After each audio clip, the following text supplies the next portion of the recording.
You're listening to XSGaming Podcast, a podcast for gamers by gamers, with your hosts Xander, Skullion, and James Gruesome, bringing you something old, something new, and a little bit of nostalgia too. Good morning, good afternoon, or good evening, and welcome back to another exciting episode of XSGaming Podcast. We're feeling fine because this is episode 129. I'm one of your hosts, Xander Skullion, and joined with me is my wonderful crimson-bearded co-hostess with the mostest, Mr. James Gruesome. What's up, James? Hello, everyone. Crimson, definitely around now because it's just past Valentine's Day with all those red hearts. So I hope all y'all out there that celebrated or did anything for it had a good one. You know, some people rally against it. It's commercialism. It's blah. Everything's commercialism. You know, if you're with someone, it's good just to get them a little something anyway. You don't got to go super fancy. I got a awesome box of chocolate that a lot of people on Facebook saw. I posted up. It had lots of skulls and brains and all kinds of cool, like little fingers. Fingers, shaped confectionaries that all had, it was all vegan. I'm not vegan, but my wife had mentioned how any vegan dessert she ever had had always been really good, and she saw this box, and it was pretty fucking good. It took me a while to finally eat it, and one of my friends asked what one tasted like, and I said, I don't know. I said, should I go eat one now? And it was some kind of like chocolatey truffle thing with chocolate inside, and it's all good. And the one I was scared of in the middle was a super dark skull because I thought it was just pure dark chocolate. Apparently, it's some kind of like ashen chocolate with coconut and cookie dough inside. And I'm like, ooh, holy shit! I'm like, wow. I really wanted it. It was the one I did not want to eat, and now I'm like, I want to eat that one. So it was a pretty awesome box of chocolates, but I hope you all had a great day, or if you just played games or whatever you did, you know? Oh, yeah. My Valentine's, I worked a double, and my girlfriend's not big into Valentine's. She kept being like, oh, we're not going to do anything for Valentine's. I don't really care for Valentine's. But we still ended up like making like spaghetti and meatballs. And just, this is what we had. Yeah, we had spaghetti and meatballs. I cooked that too. That's funny. Yeah, we made a little quick meal and watched some, Netflix and stuff. It was good times. I think actually no, we watched Curb Your Enthusiasm. That's what we did. But yeah, I mean, talking about gaming, there's been so much going on. We were actually going to record last weekend, but it got delayed, and it kind of worked out because on the 13th of February, we had a Nintendo Direct, and man, this has been probably the best Direct we've had in quite some time, because the last couple of Directs, they were like little updates on like Smash Brothers or a couple of 3DS games, but this one was all about Switch. And man, this made Nintendo's 2019 lineup just look so awesome. Some of the games they announced, of course, were the new Fire Emblem that's coming out, Yoshi's Crafty World, which the demo's out right now on the eShop. They also were like, hey, Final Fantasy IX is now available. I went ahead and bought that myself. But they did announce some games that we weren't expecting, like Super Mario Maker 2, which I'm really excited about that, and a remake of Link's Awakening. And what's funny is it's kind of caused a little bit of controversy, mostly due to the art style. Some folks just weren't really feeling the way the game looked, and it's rumored, it hasn't really been confirmed yet because there's no actual set release date. This is coming out 2019, but the placeholder's around like $55, so they're thinking it might be a $60 game or maybe a $50 game. But I was excited. Like, what do you think about that, James? I mean, to me, when I heard about that, I thought it was a really awesome game. People always wanting, sometimes a new one. They want the next new game, and those are always great. But sometimes, hey, the old ones are great to revisit. And for me, this is one I think a lot of people might have missed out on. I didn't play it till years later. It was originally on Game Boy, and they had that kind of great, not really a full-on remake, but definitely a colorized, updated version, the Game Boy Color. It's been a long time.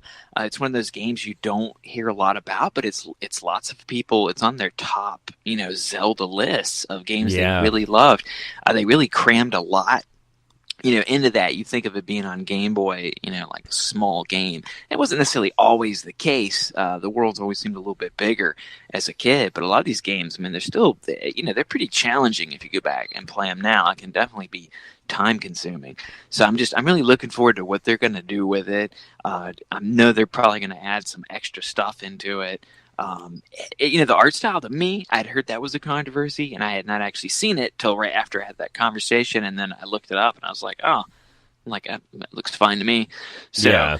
I didn't really notice it. I'd been hearing a little bit more about price. A lot of people not too happy with the price tag. I mean, for me, it's still, it's a brand new game. You can say if it wasn't Zelda, would it be the same price? I don't know, but it is Zelda. That's the thing, and we know it's going to be an outstanding game. So to me, the price is, not really a problem, especially it being one of those first-party titles. It's just going to be a bit more, But to me, like I said, I think it was a great one to go back to and revisit, and I'm actually, really excited about it. Yeah, for me, I kind of just went ahead and assumed that would be $60 because every single remake of Zelda they've made, I mean, we've had, not counting Ocarina of Time on the GameCube, because that was like a packing game. But, we had like Majora's Mask, Twilight Princess, Wind Waker, all those titles, when they would come out, they would be full retail. So I was safe to assume that, okay, Link's Awakening is also going to be a $60 game. But just like those other remakes, they always add a little something to it. There's always like a little something they add to it. And this is one of those titles that I feel like the people who have played it enjoyed it, and they definitely hold it in high regard as one of their favorite Zeldas, or like at least top 5. And then the people who haven't had a chance to play it, now you have a chance to play it in a whole new way. I think it's awesome. I'm curious to see if they come out with amiibos, because we've had Zelda amiibos for every single release since the amiibo line came out a couple of years ago. So I'm wondering if we're going to have like the little, pseudo Game Boy pixelized Link, or maybe like the claymation looking Link. See, that's what I kind of like about the art style. It makes me think of claymation. I kind of like that, to be honest.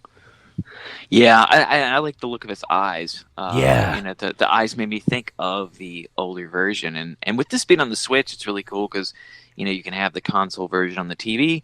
You can take it on the go like it, originally was. And I think the only other time we've really had this is, I think they put it out on 3DS. I'm pretty sure. But I think that was the only other time it was really released. So, it's not a game that they've really kind of, overused. We see a lot of games that'll get redone many times, and this is one that, it's really going to be like a whole new experience. And honestly, I never beat the original one because, like I was saying earlier, some of those things are kind of damn hard, and that one was pretty tough. So I think I'm going to try to make it through all the way on this version when it comes out. And, with the Mario Maker, the first one was not for me. I bought it and it was cool, but I'm just glad that the people that love that game, because I've seen this levels and stuff that people made. It's really amazing, and I know people were wanting that game, so really glad to see that one finally coming out, and seeing like what are they going to do with this one, because you had the certain versions of the games you could make. And you kind of wonder, like, what additions, what else can you do? It's going to have some type of Mario 2 mechanic on it, I don't know.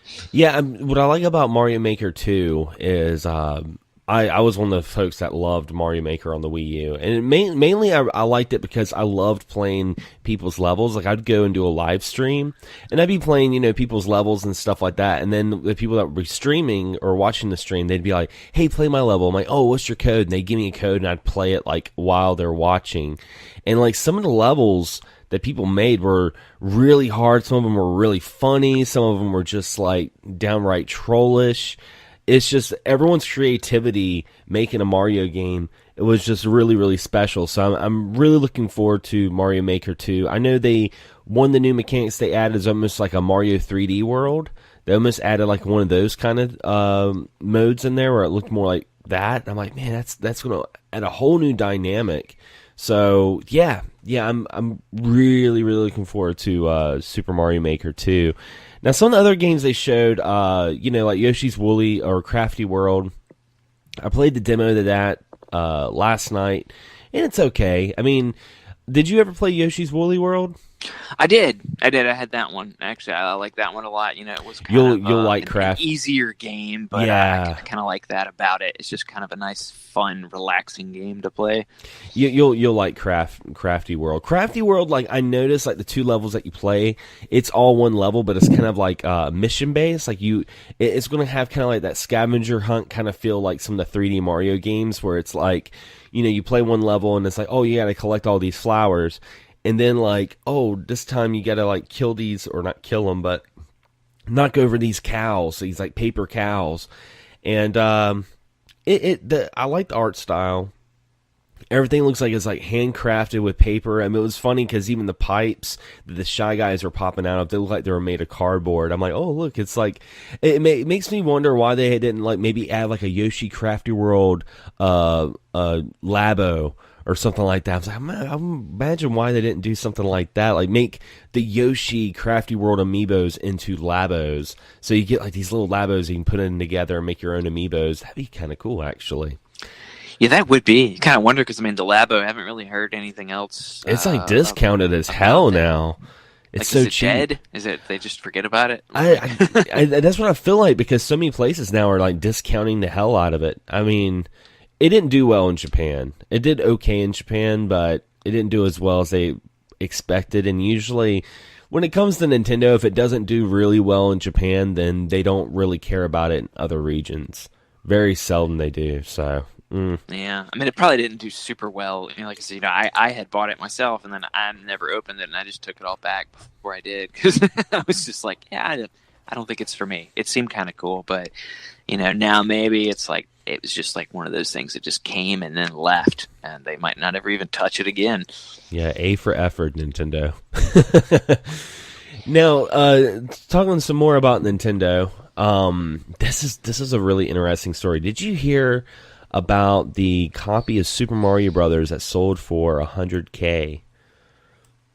I saw something briefly about it on a YouTube. I think I saw it from one of RGT's videos. I didn't watch it, but I saw something about it. I was like, $100,000. I'm like, I just figured it was a stupid clip about something on eBay that was overly priced. So something actually sold for that amount? Yeah, it was sold. It was sold by Heritage Auctions. It says the classic Nintendo title was graded by experts at Wata Games and received a near mint grade of 9.4 and a seal rating of A++. Now, what makes this copy valuable is actually a variant, a sticker sealed, that were only available in New York and Los Angeles test market launch of the Nintendo Entertainment System. Oh. So, like, these sealed copies are only known as sticker sealed. So this is actually a pretty rare copy of Super Mario Brothers. I know a lot of people saw it online, and they're just like, "Oh, great!" People taking games and acting like it's gold. But I mean, this is actually pretty legit. I mean, I'm not big into the whole like grading video games. I think it's kind of silly, but this I can kind of understand. I kind of see too from where it came from, because when Nintendo was first launched, it was only launched in a couple areas. In New York was where it was first kind of test marketed. So to have one of those original copies from that run, I mean, I really can see. Why you hear the title, it's like 10,000. Of course, it's like a clickbaity title people are going to use on videos. It just is. But when you see what it actually is, from that time, it's almost the same thing as you could have some original sealed toy from a certain era. But like I can see why that one fetched such a price, because I mean that you just like. Who left one of those sealed that got one? You figure if it was in that test market run, everybody would be opening and playing it, but yet somehow there was probably someone stashed away in the back, and things like this just pop up. Somebody has it in their, attic, garage, if it's some estate thing, and somebody that worked for the company or something just happened to have it, and it gets out there. So, no, I can totally see that. It's kind of a cool thing to be out there. I mean, real talk, though. Could you imagine just being that person that you just get up one morning and you're just like, I'm going to buy this for $100K?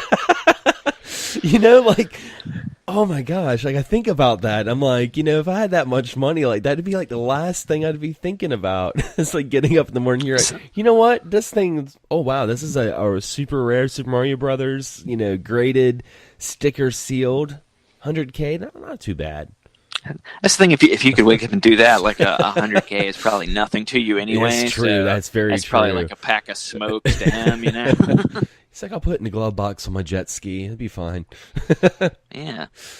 But yeah, I mean, that's pretty much what's been going on with the news. I know last week they were talking about, Xbox Live coming to Switch, which I thought that was kind of crazy. That was kind of insane. Yeah, I did, because they'd been working a bit together before too. As far as with, like, the Rocket League online, where you could play against each other. So as far as what, I don't even really fully know what that means. Is that just more people playing together? Is there going to be Xbox games on the Switch? I just don't fully know what it all entails. Are people going to be able to use like Xbox Live Party Chat on the Switch? Since like Nintendo Switch doesn't really have an actual party chat, you can just use Xbox Live. Yeah, I mean, maybe they will be more incorporating things like that into it, because that's one of the big complaints I've seen, is having to use like an extra app and stuff on the phone in order to have that on the Switch. I mean, it just kind of shows a little bit more what people have been kind of hinting at about the Xbox Microsoft brand. Because I mean, like, Microsoft, they've been really good with third party. They haven't done a whole lot of first party things. Game Pass is doing really well. I know you're a big fan of it. I know a lot of people who own the Xbox One love Game Pass. Crackdown 3 finally came out, but it's not getting good reviews at all. And it's got a lot of people kind of down, because that was like, okay, well, Crackdown 3, when it comes out, that's going to be a nice Xbox exclusive. Not so much. And with the talks of working with Nintendo, with Nintendo Switch Online and Xbox Live, it just sounds so much that Microsoft is really kind of not necessarily wanting to lead the home console market, but it's almost like they're just wanting to be a gaming brand. If that makes any sense. That's just really what it seems like. Like a bit more of a branching out, and maybe certain areas they excel in. They can kind of team up and help other places. A lot of people have always been a bit more critical just of online in general from Nintendo, of how it was never really like the best, especially compared, to Sony and Xbox. Has probably usually been known for having one of the better online experiences. So somehow they can team up and help Nintendo in that area. I mean, that could just be, really good for them. And just plus, I like seeing little team ups and stuff like that. Yeah. There's so much toxic stuff with fanboyism and stuff like that. It's nice to see the companies be like, hey, we get along, guys. And then the big scheme of things, whatever company does well, we all win. As cliche as it sounds, it's true. But I will say that if Microsoft does something like this, I honestly feel like, in my opinion, I feel like that's going to be what video games in the future are going to be like. I feel like it's going to get to the point where digital's going to get more prominent, and it's going to be more of like, these companies are going to be more like brands than home consoles. And I'm not saying this is going to be next generation, but I feel like maybe like 2.5 generations later or something like that, 10, 15 years down the line, it's not going to be like, oh, I'm buying a PlayStation 6. I'm buying, this new Sony PlayStation app that's on my phone that now I can play PlayStation games on my smart TV. I can play it on my tablet. I can play it on my PC. I can play anywhere. I can play these games that I purchase from their digital market. I could see that definitely be in the future later on down the line. Like, what do you think about that? I mean, whoever thought we'd see, Mario and Sonic at the Olympics together? It's true. That was like a big step. And yeah, I see that. Things are going to keep changing, and just the idea that more of the brands, I could totally see that, more of them working together.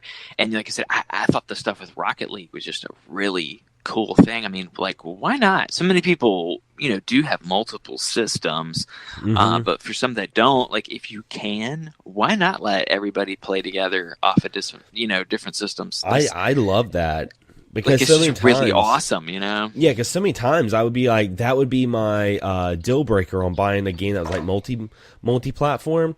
Like, oh, I want to get the new Mortal Kombat, but I want to get it on Switch, but the only problem is like all my friends are going to be getting it on PS4. But if we have like crossplay, it's like, okay, cool. I can get it on the Switch, enjoy the portability, play it when I'm at work, and play it at the house. And then if I want to play with my friends, I can play with them while they're playing on their PlayStation 4. Like, in a perfect world, it's a great scenario. So, yeah. Yeah. It's really cool. And I'd bring up one little final thing on some news. A little while back, there was a lawsuit from Alfonso Ribeiro, we know as Carlton. Oh yeah, that's right. The Fresh Prince. Yeah. And him, and also the backpack kid, I guess is his name. We're both suing. Was it Fortnite? Is that the one they were suing? Mm-hmm. Against using their dance moves in the game. And I just heard recently that Carlton lost his lawsuit. They decided that it was just too much of a generic thing to really copyright as your own. Yeah. And not to mention the fact that he admitted, I think, before, being inspired and taking stuff from like Tom Jones to do it. So I don't really think the dance moves in the games are going to pan out. But there was also another lawsuit coming up. Famous wrestler Booker T, one of the great tag teams, Harlem Heat. He's a commentator in the WWE now. He had sued, was in the process of like suing Activision over a Call of Duty game that was a likeness. He portrayed a character called G.I. Bro back before he went to WCW. And now I was thinking, man, G.I. Bro, like, I don't really know, like, was that copyrighted? But apparently he even had a couple comic books, which would entail some copyright, made with stuff in his image. And apparently this character in the Call of Duty game looks a lot like him. Wow. So much so that he decides it's worth a lawsuit. Once again, I don't really know how this is going to pan out. But it's just, it's kind of weird to see things like this a little bit more. We had the dances first. Now we got just, likenesses of people. It's really interesting. So I'd imagine seeing more of these, and depending on how this next one pans out, then you'll probably see less of them. But it's just kind of an interesting thing to see. Yeah, especially with the popularity of games like Fortnite and even Call of Duty. Call of Duty is still doing good, no matter how many times people are like, "Oh, we're so tired of Call of Duty." Yeah, you guys are the first ones to buy it when it comes out, the new ones. But at first, I thought you were going to say that he was going to sue Fortnite, and I was about to say, "Did they have the Spin-a-Rooney in Fortnite? Did they have the Spin-a-Rooney in there?" Oh man, I'd judge in his favor over the Spin-a-Rooney, man, if that was in the game. Well, the thing about it is like I don't play Fortnite. I've tried Fortnite, it's just not for me. But I will say the best thing about Fortnite is like seeing kids in real life do the Fortnite dances without them even realizing it. It's like the kids have a nervous tick and starts flossing. The kid doesn't even know I was at McDonald's, and one of the workers there was like a training worker. Like, I think he was just like too young to actually work there, but he was like there maybe like helping out his mom. So he was like some like trainer co-worker. But I was like going to take my order, and he was just standing there, and he's like, I guess he got nervous and he started flossing. I'm kind of looking at him, and he like kind of stopped real quick, like, "Oh shit, I'm flossing. I'm sorry about that." I'll take a McRib. But yeah, that shit's so funny. Like, you'll notice it, man. Like, you go to the store, just watch some of the kids, and they just start randomly Fortnite dancing. It's hilarious. It's just a product of their environment, playing all that Fortnite. It's affecting them. Oh yeah. Now, getting from the news and a little bit more to the meat and potatoes of this episode, because we were wanting to talk about remakes, some of our favorite remakes, some, a little bit of history stuff, and it worked out perfectly, not only with Resident Evil 2, because that was kind of like the inspiration, but of course, Link's Awakening, when that got announced, I'm like, oh man, that makes even more sense. But yeah, I want to talk about a little bit about video game remakes, and I'm going to ask you this as starting off the conversation, James. Like, in your opinion, what justifies a video game remake? Like, when is the best time for it to happen? It's got to at least be a decade, and sometimes it can be a couple of decades, as we're seeing. It's got to be that. It's got to be one, I think, that warrants playing again, because a lot of these games were we still played over the years, the original versions. So it's got to be to where it's like almost a new experience, which when you get a good one, is what it does. But like I said, length of time just being a great game itself. I mean, you got some that might have been like bad games that could use a remake, but those don't always happen. But that's about my main criteria. Yeah, I'm much more of a fan of remakes than remasters. Of course, there is a difference. I mean, you take something like Last of Us, and then like Last of Us Remastered. It's like one of those things. Like, I feel like if the game's already easily available and it's on consoles already, that's easily available, then a remake or remaster is not really that justified. I mean, I'll still sometimes I might get it. Like, great example would be like, say something like Symphony of the Night. A remastered Symphony of the Night where it's like they up the resolution or something. I would go out and rebuy that again. But if a game came out like they're doing a remaster of Assassin's Creed 3, and I'm like, why are we doing Assassin's Creed 3? But it is what it is. Some with the games like Last of Us, I can understand like when you have like how they would put it out on PS4 because a lot of people did get rid of their PS3s, so to have the availability of the game is some cases where I understand it. But sometimes it's like, I don't know, like, how old is Assassin's Creed 3? I don't even know how many of those games there are just in general, so like, I don't know, that could just be a couple of years old. Yeah, I think Assassin's Creed 3 came out like, I want to say like 2010, 2011. Like, I want to say it came out around the same time Skyrim did, because that was right around the time I got my 360, and everyone was talking about Assassin's Creed 3. So that might have been it. But what's really cool about remakes as well is sometimes it brings new life to series. Great example would be the Yakuza series. We got Yakuza 0, and then we got Kiwami 1 and 2. And the cool thing about Kiwami 1 and 2 is they're remakes of the PS2 games, and those games have definitely are dated. And Yakuza 2 is actually one of the games that's a little higher in price.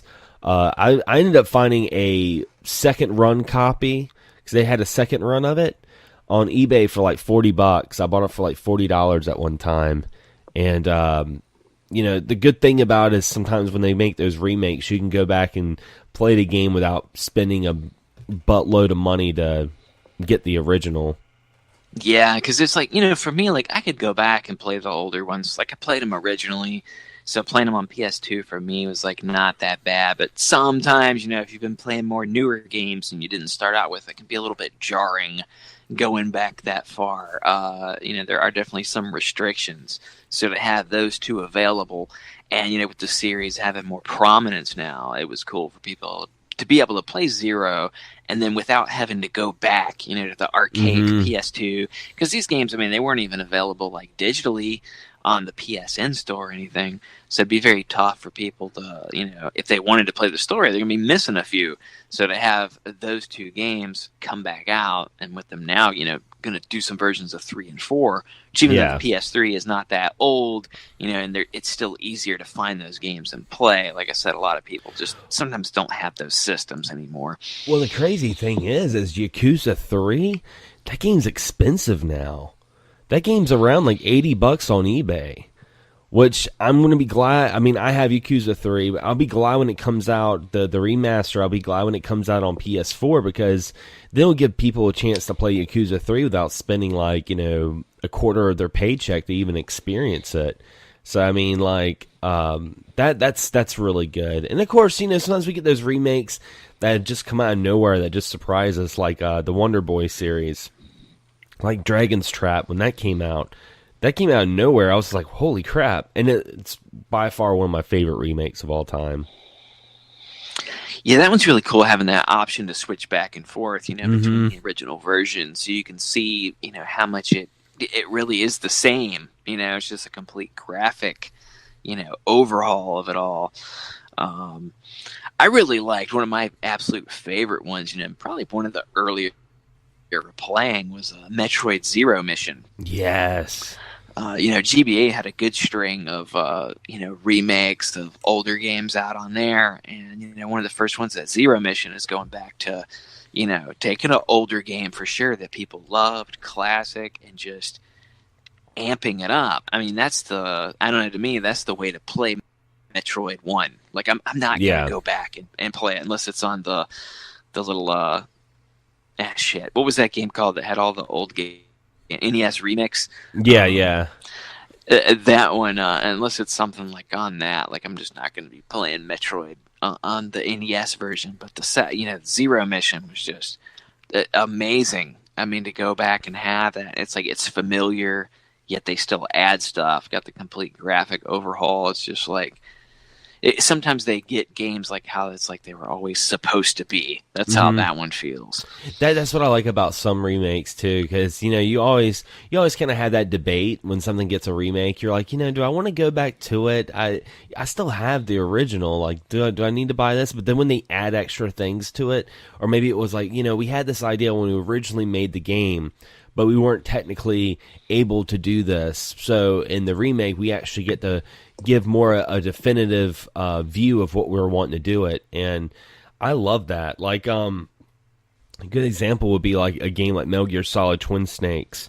When that game came out, I believe that was one of their visions, is to have like a first-person view shootout. And, that wasn't in the original Metal Gear Solid, but you could do it in Twin Snakes. No, and I never, I witnessed, my brother playing a lot of the Metal Gear on PlayStation. I never really played it much. I was watching some videos, on, video game remakes earlier, and Twin Snakes popped up. And it's one I never played, so I was like, I'm not going to bring that one up, but I'm glad you did, because, like, seeing that, with me never playing the original Metal Gear Solid, it still looks like that's a game like I could go back and play, and it's still, even being on GameCube, still looks like it would hold up and be a great game to go through without playing, the original one.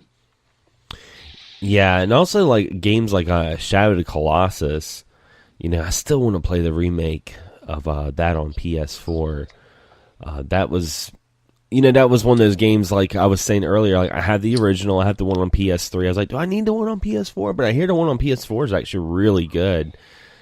That was a really good game, and I'm trying to think of some other good remakes that they've made. Well, I know one for me that I loved a lot. That's kind of in a sense, it's a remake, or sometimes we just get new versions. But when they put out that Pac-Man DX, yeah. That was just like Pac-Man. So many of us have played Pac-Man. Like me, I've literally been playing it since the '80s. But it's a game, no matter what age you are, I'm sure you've played Pac-Man at some point. And it's a classic game. It's one, I'll still play it because it's like I grew up with it. But to see something like DX come out, and it's just like, that's a trippy ass looking game, man. I mean, just, the sound, the music, the multiple ghosts, everything they added to it. It's like, it still feels like Pac-Man, but yet it's completely new. It's updated.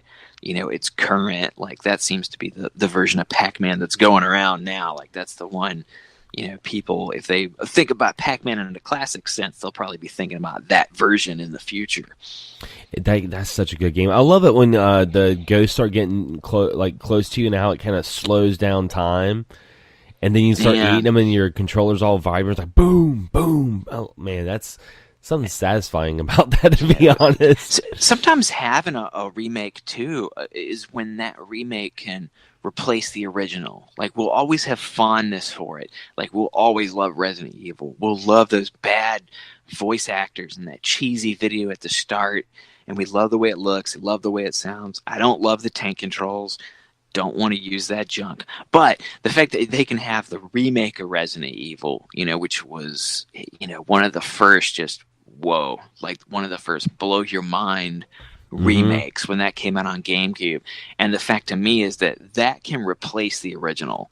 If you are, a younger gamer or something, like you don't got to prove nothing. You don't got to go back and play the PS1 Resident Evil if you don't want to. Like, you don't have to. You got this version now. This is the version. I'm not going back and playing the PlayStation 1 anymore. I did. I loved it, and I still love it. And actually, I still would probably play the old one once in a while, but there's really no need to when you have, that version. And, that one just, it added so much to it, it just looked completely different.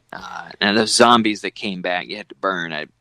I could have done without Crimson those. Heads, yeah. I Oh my don't gosh. need that edition. Sometimes you can let things be. You know? You know what I like? What I like about, and you brought up a good point about the remake, the Resident Evil. It's just kind of like if someone was coming up to you and they're like, "Yeah, I want to get in the Resident Evil series," you could give them that remake of the first Resident Evil because it's on PS4 now. You can give that to them and just be like, "Just start here."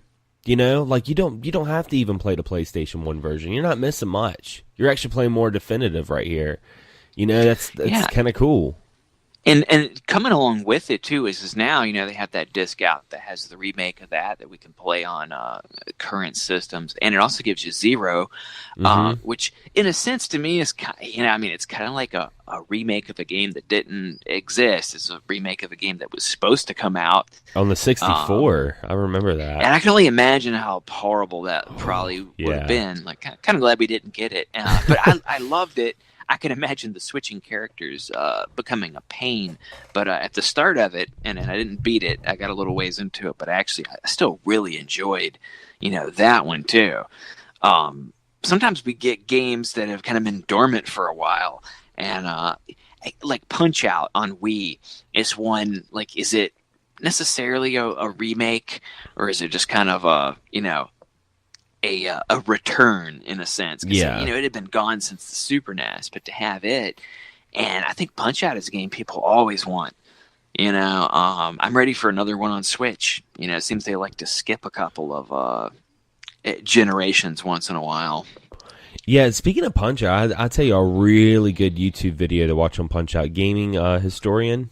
Did you watch his video on Punch-Out? I've not seen his. I remember it popping up, and I did not watch it yet. It's really good. You'd really enjoy it because being a big Punch-Out fan, it shines a lot of light on so many different things about that series, about how it all started out, and really, really cool. And yeah, I'd love to see a new Punch-Out on the Switch. That would just be freaking awesome. Now, let's talk about some bad remakes. Let's talk about some remakes that we're not too fond of, because I got one in my head that I just got to spit out, and I don't know if you remember this. You remember the remake to Bomberman on the 360? No, not really. It sounds familiar. Like I've heard. It was like a more serious version of Bomberman. Like they completely changed the character. Like it looked more like. Oh God, yeah. Well, yeah. Yeah, you remember that? Yes. Oh God, that was really, really bad. Really bad. Another one that I would say. I mean, it wasn't necessarily horrible, but it's kind of hard to go back. But when they did the version of GoldenEye on the Wii, once again, I don't really think that was a full-on remake. I think they were just kind of like GoldenEye Returns, but they still kind of tried to jump off of that to where I think if they had just fully remade GoldenEye, that maybe that would have been a little bit better. But GoldenEye is one of those games that has its place in time, and people remember it fondly. But some games you can't really go back to. I know one a lot of people did not like, and once again, not really a remake, but kind of just a return. But a Russian Attack that came out on the PS3. I don't really know how many people loved Russian Attack on the NES. To me, it was kind of like a shitty Contra. I still kind of liked it. And I actually kind of enjoyed the Russian Attack on PS3. It had a little bit more stealth, and it was kind of cheesy and violent. But it was still kind of fun. But one, probably just best left undone. And another one, too, which is a game the original game I recently found on a couple of old kind of like little, shitty handhelds I had that had Famicom games on them. Mm-hmm. There's the old game Karateka from the makers of Prince of Persia. And it's actually an older game that I played, within the past 5 years that I really love. And Karateka also had a return on PS3.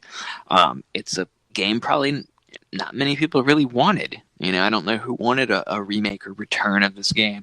And it was another one that just didn't... I don't know. I played it and it wasn't completely horrible, but I just don't really understand why it was made. Yeah, those happen. It's got to be a game. Yeah, it's got to be a game worth doing. You got to do a little something different with these games, or sometimes these remakes or returns stray too far from what the original were. Thinking of the GBA too. I know we're talking about bad ones, but another good one I did want to bring up too was all the Super Mario advances. Mm-hmm. Those were ones. It's kind of confusing with the titles of the advances because it's different Mario games for each one, but you got these newer versions of Super Mario, 3, 2. They all added so much to them. And they were really awesome. I mean, the GBA in general was just a really good system to have. Remakes of Final Fantasy. Oh, yeah. Klonoa had another game on there. There's just so many games if you liked RPGs and Super NES style. Sword of Mana was a remake of Final Fantasy Adventure. Yeah, and what's really cool about some of those RPG remakes, too, is sometimes they're better translations. Because of censorships may have changed, things may have changed from the 90s or, sales pitches. Maybe the series got more popular, so they have more confidence of, actual character development and stuff like that. So they'll change translations and put it more true to the Japanese version because a good example would be like Final Fantasy 2, aka Final Fantasy 4. In the Super Nintendo version, they kind of turned the difficulty down a little bit. They changed some of the text, some of the messaging. They changed a little bit of that. But when they came out with the Final Fantasy 4 and the Final Fantasy Anthology, they made it a little bit more true to the original Japanese version. So that's really something I like about remakes as well. Yeah, it's kind of cool. Like I said, just sometimes you do get that definitive version. With a Final Fantasy, like I'd say, if you're going to play Final Fantasy 1, play one of the remade versions. Yeah. Skip the original. And sometimes like movie remakes, get frowned upon. Where I think sometimes with game remakes, we get a little better deal in the long run. Mm-hmm. Not many movie remakes can, I don't think anybody's only watching the newer RoboCop movie. They're like, nah, I don't need to watch the original RoboCop. Like that just doesn't happen with movies. So it's kind of cool to actually see it be a good thing for the most part, I think, with games. Indeed. And, closing up the show, we're going to talk about some games we've been playing recently. James, I'm curious, what have you been playing lately? I play Resident Evil 2. Most people have done and beat it 800 times by now. I still haven't gotten it. I'm waiting on my taxes. I'm going to pick it up. Don't feel too bad. I haven't beat it myself either. I got to a certain point, and I just didn't really get a whole lot of chance to sit down, and then I started getting worried about the Mr. X, and I was just like, man, it's just not going to be fun when he comes out, and I was like, I don't know, and I just started giving me anxiety, and so I just didn't play it much more. But I'm still going to pick it back up and go into it. I mean, it is amazing, and once again, it's something that a remake really should be. It feels like a whole new experience. Things are definitely different. I get the DLC pack was pretty cool because it was like $10 extra for like the special version, and it gives you the original soundtrack, gives you different outfits. For people that know the history of Resident Evil 2, there was the character Eliza that turned into Claire, and she had like a motorcycle outfit, and like you can use that. There's kind of like these old noir outfits, kind of look like little suits and old time detective dicks of sorts, and you can change the color of the game to black and white if you use these outfits. Oh, which wow. I did for a minute. I tried it out. I wanted to play in color, but I like that idea. Some games are really cool in black and white, but I mean it is awesome. I mean it's definitely one I think that stands up and holds up to what they did, with the remake of Part 1. I did play Crackdown 3 a bit earlier this morning. What did you think of that? I mean, it's okay. I'd heard there was some things, like originally what they promised and what was coming out. I don't know how much it changed and what actually is in the game. And I think there was some things as far as like the destruction of the environment. I was never a huge fan of the original Crackdown. Like, it was okay, but I had it on Game Pass, so I played it. So far, I didn't hate it. I mean, like I say, it was okay, but I mean, I'm very early in the game, so I don't know if a lot of people have actually been playing it and giving it bad reviews. I mean, I would say maybe go with them because they might know a little bit more. But like I said, so far it's okay. It's not blowing me away. I'm not like, oh man, I can't wait till after the show. I'm gonna play some more Crackdown 3. I was not really feeling like that. Did play a couple games you did some reviews on too. The Oniken and Odalis on the Switch, which are both very fun, more old school themed games. I know I told you I really liked the feel of Odalis. It kind of gave me a little bit of, it feels a bit like Castlevania and Rastan, and it's just got a little something extra to it that like pulled me in a little bit more. I'll say, which one did you like better? Did you like Oniken or Odalis more? I liked Odalis was the one that grabbed me. It just, me too. There was something, and it is a little bit, slower paced, and that's my thing, my Rastan, because Rastan was always just a little slower. But there's something, if you kind of like that kind of Castlevania older like barbarian style game, like Odalis really just.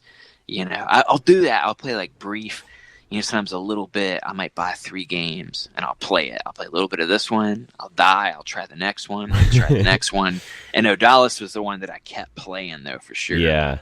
Odalis is really good. I know you and I were talking about the button mapping. Yeah. Because I wasn't a fan of the button mapping. It didn't really bother you too much. I like the button. Now, both Oniken and Odalis have weird button mapping. Yeah. Both of them. I liked Odalis's a little bit more. It was easier for me to adjust to.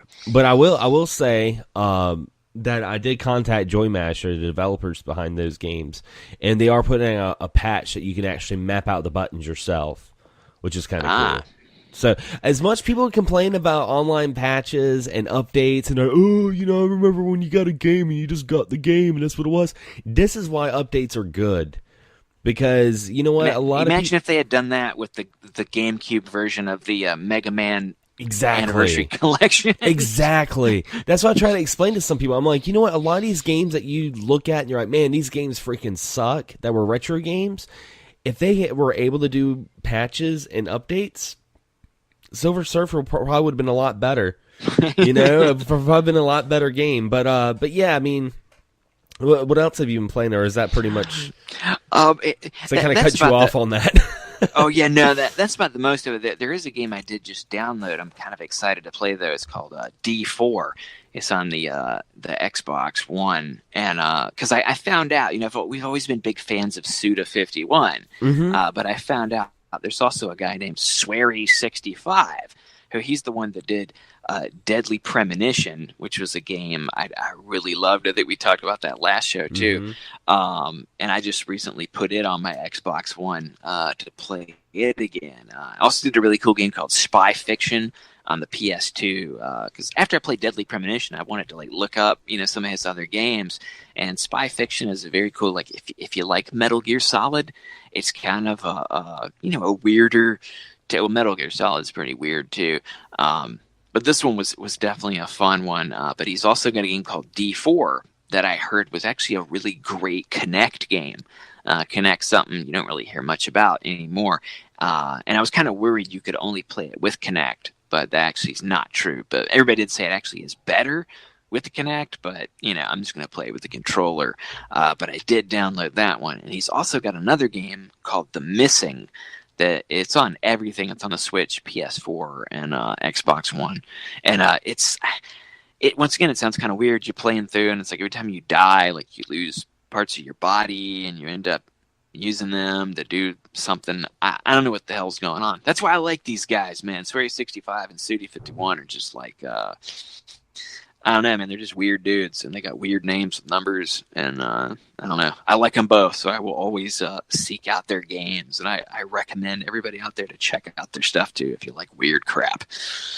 Indeed. Now for me, of course, I did my review for Oniken and Odalis. Check that out on the YouTube channel if you're listening to this on YouTube. If not, then youtube.com/Xander Skullion on that. But I've been playing that. Also, I went ahead and bought Final Fantasy IX on the Switch.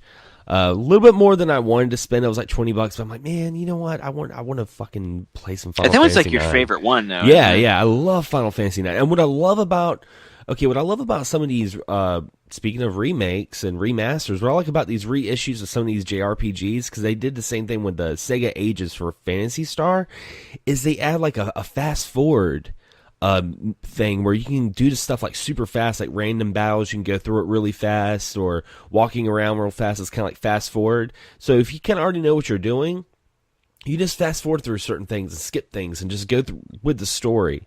They added a lot of like an easier mode where you can like start off with like your limit breaks and stuff like that. Like if you're someone like me who's already beaten Final Fantasy 9 a million times, this is something really cool to kind of just get your fix and be done with it. You know, so I've been playing. I played a little bit of it last night. I played a little bit of Final Fantasy 9. Also, Yoshi Crafty World. I played the demo to that. I enjoyed it. I don't know if it's going to be like a day one purchase for me. As much as I like Woolly World, to me it was very much like Woolly World, but just with paper instead of yarn. That's not necessarily a bad thing. It's a good game. I just don't know if I want to spend $60 on it. Also, let me see what else I've been playing. I've been playing a lot of Pi with my girlfriend. Her and I played one of her favorite games, actually, on the Super Nintendo. She played it and beat it. Was Bonkers. Is that like a squirrel, or is that one of those? He's like the Bobcat police officer. Okay. From like, it was like a Disney cartoon. She like played that. Oh, yeah. Yeah, she played that and beat it. It's not a long game. It was like a 30-minute long game. Like, she beat it really, really quick. But she was like, oh, this is one of my favorite games. So we played that, and I was like, let's see the one on the Genesis. And she didn't know there was one on the Genesis. And it's like a totally different game. Played a little bit of that. And then we played some Penguin Land on the Sega Master System. Oh God, the old Kojima, wasn't that old Kojima? Yeah. It was funny because she was talking about. She's like, I remember this game I used to play with. It was like this penguin, and it was like a platformer. I just can't remember the name. And I'm like, hold up. And she was like mesmerized that I found this. I'm like, I do video game stuff. I know about these things, but yeah, we played that and played some Turtles in Time. You can't go wrong with Turtles in Time. And that's been pretty much it. I mean, oh yeah. I played Demon X Machina, which is going to be coming out very soon. It's like the mech game on the Nintendo Switch. Oh, is that I downloaded that demo. Is it Max? I know to erase it now if it is. Yeah, it's a mech game. I don't like mechs. Yeah, it's very old school mech. Like it plays, it plays like a flight game. You're controlling your mech going up and down. And you can go on the ground. You can jump out the mech and do things. It's got a very old school feel. It makes you think of like Omega Boost. It kind of makes you think of that a little bit off the PlayStation 1. I thought it was fun. Again, I don't know if it's gonna be a game I buy day one though. Like it was fun for what it was, but I gotta be in the mood for some of those games because sometimes I get I suck at them. I'll tell you another interesting one too. I started. I forgot earlier, was Bendy and the Ink Machine. Oh yeah, it's one. It's on everything. But if you want the physical, I think it's a GameStop exclusive on PS4 only. But if you like Cuphead, it's definitely got the art style of Cuphead, but it's it's kind of like a first person kind of horror game. You're like an old artist that you get like some note to come back to the old studio, and like you have like Bendy is like the main cartoon, kind of like a version of like Mickey Mouse, kind of like the Cuphead guys. Just I hadn't got too far into it. A friend of mine recommended it to me, and I went ahead and got it on. I'd got it on the Switch, and I played it a little bit earlier. But like I said, if anybody likes that old school cartoon style of Cuphead, and it's like I said, somehow it's a old school cartoon first person horror kind of game or something. I'm digging it though, so that's one I am looking forward to playing some more. Unlike Crackdown 3. Yeah. But yeah, hopefully next time we do our episode, I've been playing some Resident Evil 2. I even told my girlfriend she's never played a Resident Evil game, and I'm kind of like, oh, so I'm gonna get Resident Evil 2, and do you want to watch me play this? She's like, yeah, sure. I just don't know how she's gonna handle it because she's like you are about like games with anxiety. Like she gets like, she freaks out when she's playing the Sonic game and she's got that freaking water music playing. Like, she freaks out about that. I will tell you, as far like, you all can handle anxiety well if you guys are watching Curb Your Enthusiasm, because I cannot watch that fucking show, man. Like Seinfeld has that bit of the, you know, the uneasiness, the anxiety, but my God, Curb Your Enthusiasm about gave me a panic attack when I tried to watch this. So you guys are doing okay, man, if you're watching that. I'll tell her that. She's like, oh, this game's too much for me. Like, you calm down. You can watch Larry David flip out over candles. Yeah. You can handle Mr. X, damn it. You're good. You're going to be okay. Just breathe. You two could always play part 1 also. You could go through that too with her. Yeah, it's very, very true. Very true. But yeah, this is going to conclude another episode of XSGaming Podcast. Again, guys, thanks for checking us out. And, you know, if you're listening to us on iTunes, be sure to leave a review. It helps the show, helps other listeners find us. And also join our Facebook group. It's facebook.com/group/XSGaming Podcast. Hope you guys have a wonderful week. And as always, happy gaming. Have a pleasant evening and play some Odalis and some Bindi and eat some chocolate skulls or some shit. See y'all next time.